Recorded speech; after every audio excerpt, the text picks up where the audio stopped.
রাজ্যের ক্রেতা সুরক্ষা দপ্তরের মন্ত্রী বিপ্লব মিত্রের উদ্যোগে 4 দিনের 4 নাটক অনুষ্ঠানের শুভ সূচনা করা হলো রবিবার। বালুরঘাট শহরের রবীন্দ্র ভবনে নাটকের শুভ উদ্বোধন করা হয়। উপস্থিত ছিলেন রাজ্যের ক্রেতা সুরক্ষা দপ্তরের মন্ত্রী বিপ্লব মিত্র, অভিনেতা তথা সাংসদ পার্থ ভৌমিক, দক্ষিণ দিনাজপুর জেলা পরিষদের সহকারী সভাধিপতি অম্বরীশ সরকার, বালুরঘাট পুরসভার চেয়ারম্যান অশোক কুমার মিত্র সহ অন্যান্য বিশিষ্টজনেরা। এই নাট্য উৎসব আগামী 13ই মে পর্যন্ত চলবে বালুরঘাট রবীন্দ্র ভবনে।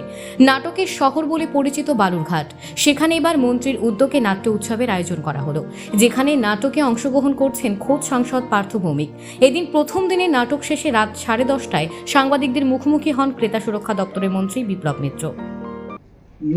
নৈহাটি ব্রাত্যজন এই নাম নিয়ে যে নাট্য সংস্থাটা আছে পশ্চিমবাংলায় একটা বিখ্যাত নাম। এটা আমাদের যেমন বালুরঘাটের নাটকের শহর বলে একটা পরিচিতি আছে, নৈহাটিতেও কিন্তু আমাদের এই কালচারাল দিকটা খুব শক্তিশালী এবং সেখানটায় ওখানকার এই নাটক অত্যন্ত জনপ্রিয়।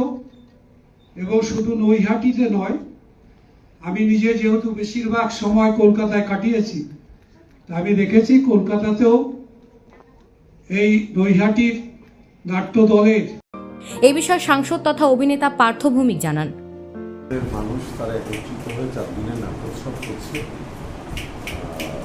নৈহাটি প্রাপ্তজন আছে, নৈহাটি নাট্য সমন্বয় আছে, সাংবাদিক গোষ্ঠী সবাই মিলে 4টে নাটক এখানে হচ্ছে। দেবশঙ্কর হালদার থেকে আরম্ভ করে, সুরঞ্জনা দাশগুপ্ত থেকে আরম্ভ করে, আজকের দিনে যারা প্রতিভাবান বুদ্ধ, ভাস্কর, দেবযানী সিংহ, কস্তুরী, বিশ্বজিৎ, মনোরম, প্রচুর স্বনামধন্য যারা এখন বাংলার নাট্য জগতে প্রতিষ্ঠিত, তারা প্রত্যেকে এখানে নাটক করবে।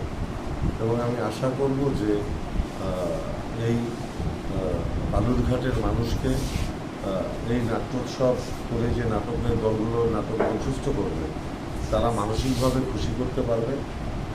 এবং বালুরঘাটে যে নাটকের ঐতিহ্য, বালুরঘাটে নাটক করাটাও একটা সৌভাগ্যের বিষয়। বালুরঘাট থেকে রিপন ভৌমিকের প্রতিবেদন, নিউজ টুডে।